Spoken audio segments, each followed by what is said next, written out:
star of television and film, and he has a new book out entitled Bootleg. We are thrilled to have Damon Wayans on the show.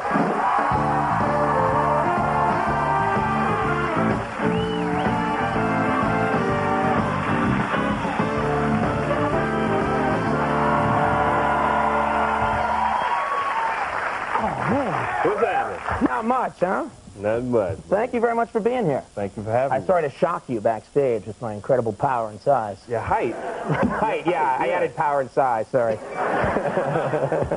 Tried to throw that in there. My whole manly demeanor really shocked you. Just the height. Thanks so much. It's really great to have you on the show. We wanted to get you here for a while, and congratulations on the book. Been reading about your whole life. You talk about a lot of interesting stuff in here. Yeah. I didn't realize you were married. You've been married for a long time. 18 years, brother. Man, that's a long time. Till death do me part. That's a scary thing to say to a man. What's the scary thing to say? Till death do you part. Yeah. Because you start thinking, well, I'm going to have to kill this bitch to get out this contract. What a romantic you are. You know, the thing is, it's like vanity kicks in, you know, because for a woman, I think it's easier for her to love unconditionally. You know, it's like when I think about death to a part, it's like, why not until my car breaks down, you know? See, because I see pretty women with like fat, bald-headed men, and they're happy. They're actually happy as long as the man treats them right. See, now, if my wife got fat and bald, I'm out like a scout on a new route. I'll be in court like, yeah, Your Honor, she's a good woman. No, she treats me right. Yep, but look at her. She looked like Sherman Hemsley. I've got to meet her. I have a thing for that man. Is the romance still in the relationship after 18 years? I mean, how do you keep it going? You tell me. It's hard. It's hard because, it's like in the beginning of a relationship, simple things like I could talk to her while I make love. You know, now after 17 years, she cuts me off. You know what I mean? It's like, baby, I know my eyes will make you dance. It's like, there was a time when it was wonderful. Now I kind of have to improvise. I'm making up stuff. It's like, I like the way you stack the groceries in the freezer.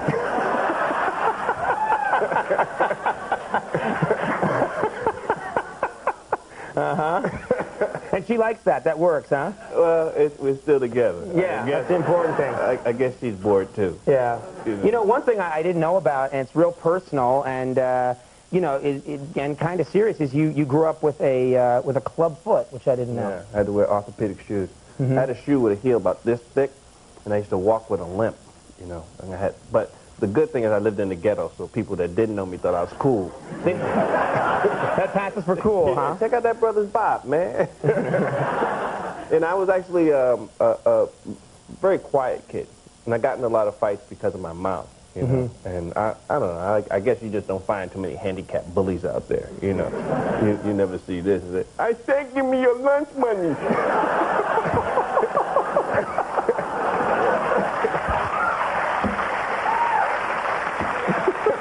Uh-oh, here comes the Crips, and the dude's like,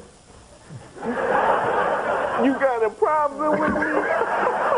All right, don't make me get up.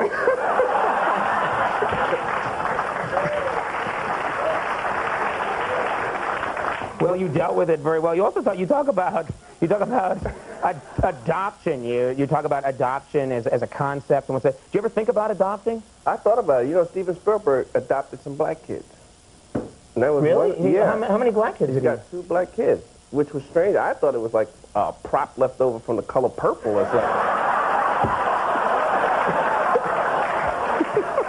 But I'm thinking, maybe I should adopt me a kid. A nice little Jewish kid, help me do my taxes. All right. No, we could use a lawyer in the family and hire these damn comedians.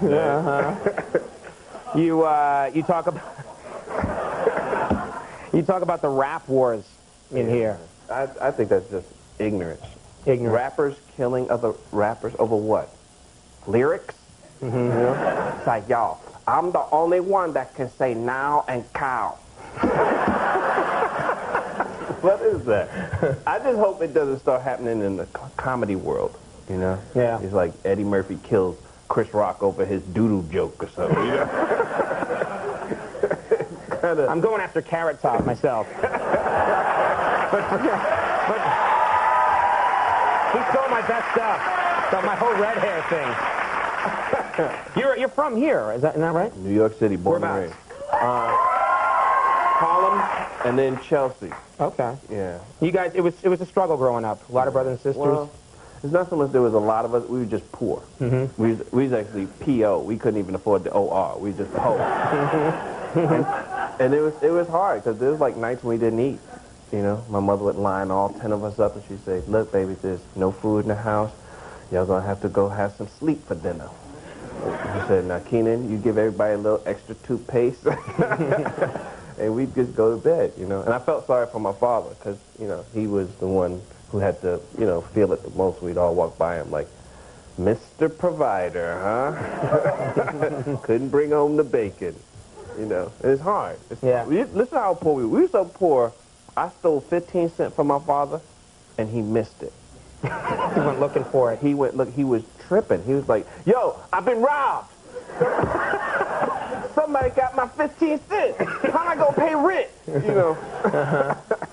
Well, things are good now. Things are great now. Things are great now. The book is called Bootleg. You were at the Majestic Theater June 11th in San Antonio, Texas. Damon, we've been wanting to have you on for a while. Thanks so much for coming by. Thank you. Very cool to have you on the show. Thank you. My pleasure. Damon Wayans, everybody. Bootleg, check it out. Gabrielle Reese is coming up. We're going to take a break. We'll be right back.